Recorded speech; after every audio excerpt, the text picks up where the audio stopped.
What's up, guys? Meow, and I'm back with another video today, and we're going to talk about the rest of the NFL wildcard weekend and take a look at the divisional games and give my predictions because obviously the outcomes from this past weekend don't really match the original predictions I had, and yada yada yada. I won't be talking about the Browns Steelers game because I already covered that in its own video, link in the description below, but I will mention this that I only found this out a little bit ago. That game, that 48-37 score, was scoregami. Like the 1066th different NFL score in league history or something like that. Fitting. It just is. But anyway, so drop a like, subscribe, and let's get on to the games. So, Buffalo against Indianapolis. I won't be talking much about that one in terms of the game because I did not get to watch it. I was at work. So, catching up on it. Buffalo had a good lead at one point, or I should say, at one point, Indy tried to make a comeback, came up short. Apparently, there was a call during the game that was kind of, after the fact, was pretty controversial. Um, Not sure about that, but it is what it is. And um, yeah. So Buffalo, congrats on the win. This is your first playoff win in a while, I believe. So again, congrats. Um, for Indianapolis, going into the offseason, they've got a lot of guys on expiring contracts, not just Rivers, who they signed for like a year, but guys like Malik Hooker, T.Y. Hilton, LaRaven Clark, among others. I believe Justin Houston, who, yes, is still in the league. You may remember he got cut by Kansas City a couple years ago. Well, he's been over in Indy. Um, so Indianapolis has a lot of decisions to make. In terms of Philip Rivers, I could honestly see this being his last year, but I could also see it as maybe he comes back for one more run, whether it's with Indy or with somebody else. I feel like this upcoming free agency is going to have a lot of quarterback movement, not just with the draft having guys like Justin Fields, Kyle Trask, and of course Trevor Lawrence, but with the rumors that Deshaun Watson could get traded and the fact that Carson Wentz might get traded, the Lions might trade Matthew Stafford. We don't know what's going to happen there. Excuse me. Big Ben could retire. Drew Brees could retire. Excuse me again.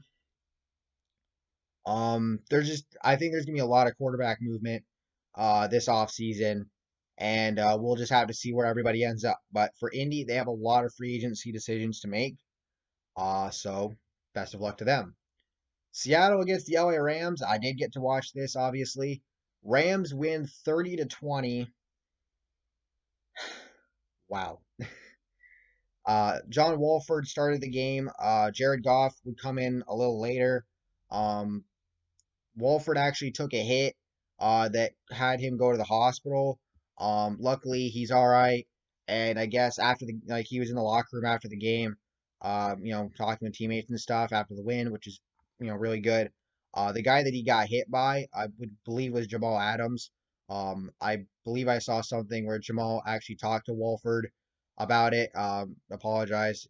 Um, so good on him. And um, yeah, so congrats to the Rams on the win. As far as Seattle goes, this year really exposed them as they need help on both sides of the ball. The defense was sus all season. It got better, but as the season went on, but it was still wicked sus. It's not the same Legion of Boom that it once was. Hell, the guys that were on that Legion of Boom defense are pretty much all gone. Um, I think obviously with having Jamal Adams, that's a good start in terms of, you know, I think the backfield for the defense for the Seahawks is pretty good. You obviously have Jamal Adams, you have the Griffin brothers. I think really what you got to do is you got to work on the defensive line and linebacking core. But that defense just needs a massive facelift. And on offense, you've got to get some more weapons for Russell Wilson.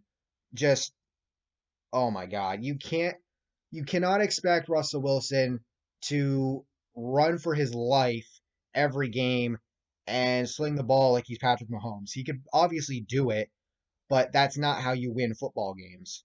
And unfortunately, you know, some would say that if Russell Wilson wasn't quarterbacking this team, Seattle would not be in the playoffs. I honestly could see it. Um, so Seattle, they've got to get Wilson some help on both sides of the ball, and they got to figure shit out.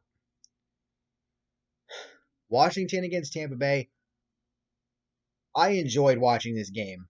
And honestly, I knew from the get go that Washington was going to give Tampa Bay all that they had, and they did. Taylor Heineke, oh my God. Taylor Heineke, he proved that he belongs in this league. Maybe not as a starter. I mean, yes, he played really well, but from a long term aspect, I'm not sure that that is going to be sustainable for a full season the way he played in that game. But I think that Taylor is going to be a very, very serviceable backup quarterback in this league, and he he he defied, I think, a lot of people's expectations with the way that he played against Tampa in this game. Um, I already did a reaction video to it, so I'll also link that in the description below. But again, Heineke, great job, and I knew this was gonna be close. But I'm happy to see Brady win another playoff game. Obviously, it's not with New England, which kind of sucks, but he's winning. That's what matters. And I can't wait to see what Tampa Bay does in the upcoming rounds. And then we get to the Sunday games. Tennessee against Baltimore. Baltimore wins 20-13.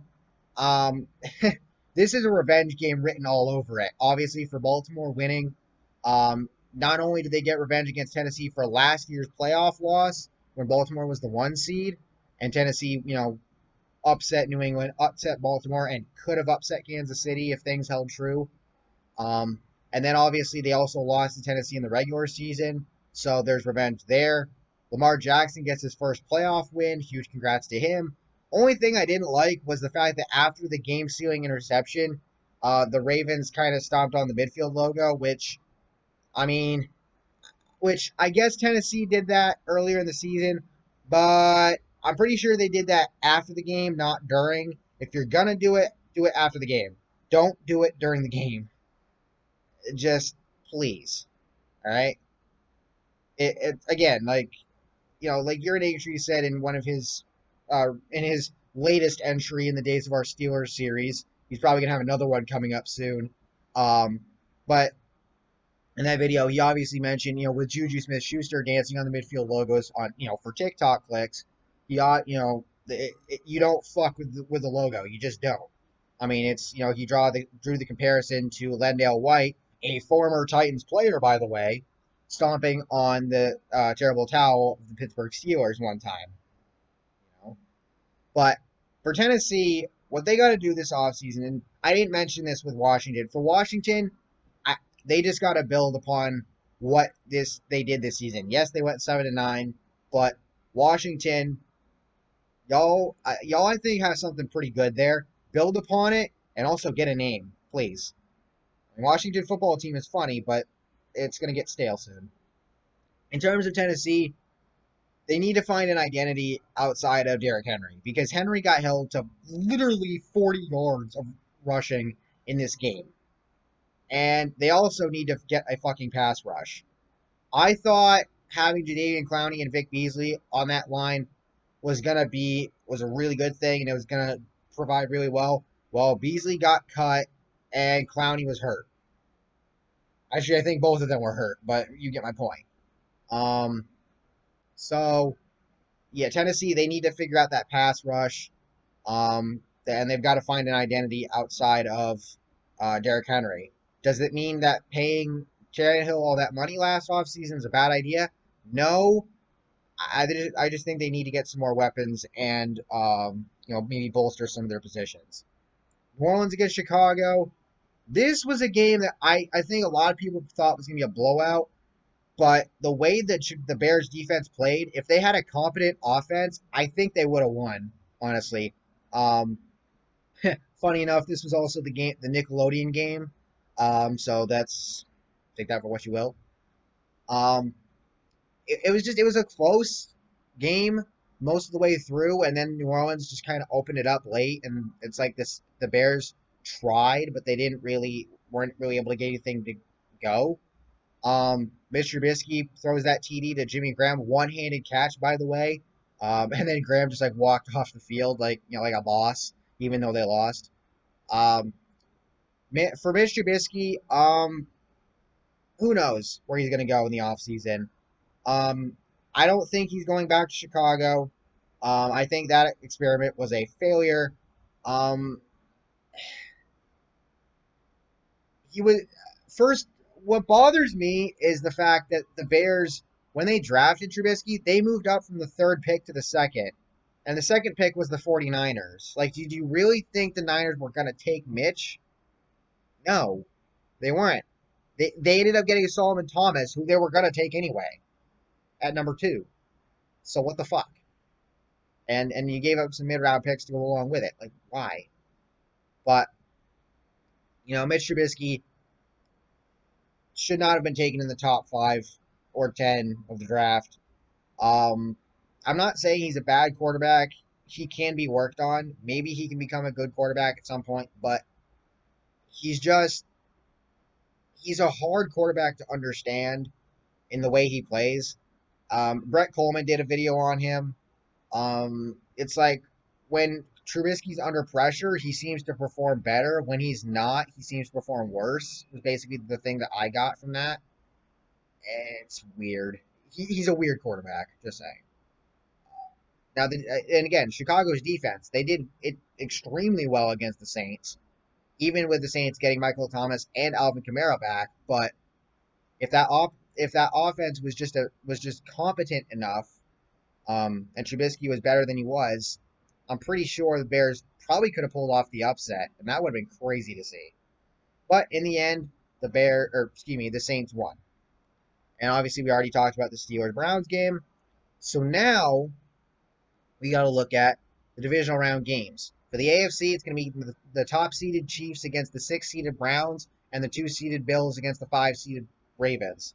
On the NFC side, it's going to be the top-seeded Packers against the 6-seeded Rams and the 2-seeded Saints against the 5-seed Buccaneers. So, in terms of my picks, I'm going to say that Kansas City, Cleveland, that game's not going to be a blowout by any means. Kansas City can be beaten. And the way the Browns played, yes, they let off the gas early in the second half, and it looked like Pittsburgh was going to get back into this game. And then, obviously, Cleveland showed back up again in the fourth. They are not going to be able to do that against Kansas City. They need to have their foot on the gas all the way through, foot to the floor, no matter what. I don't think it's going to be a blowout. I think Kansas City against Cleveland is going to be a tight game. It's going to be closer than people are going to expect. I wouldn't put it past Cleveland if they could pull the upset off.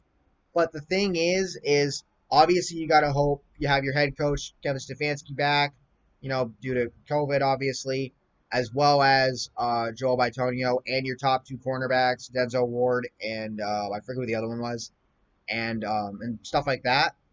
And Jack Conklin got hurt during the game, so against the Steelers. So you probably want to hope that he comes back as well.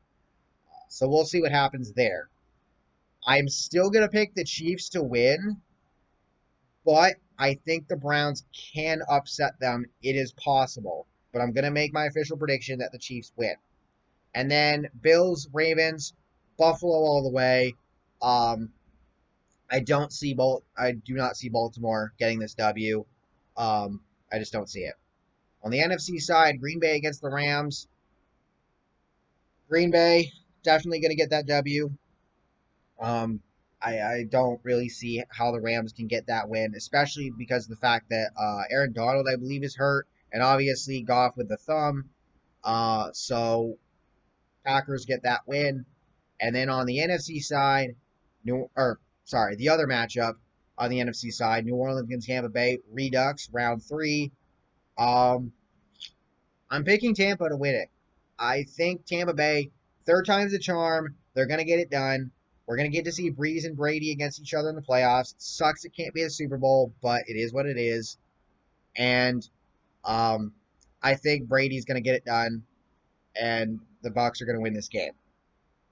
With that being said, Thank you all for watching. Hope you all enjoyed. If you did, please drop a like, subscribe for more content like this, and I will see you all in the next video.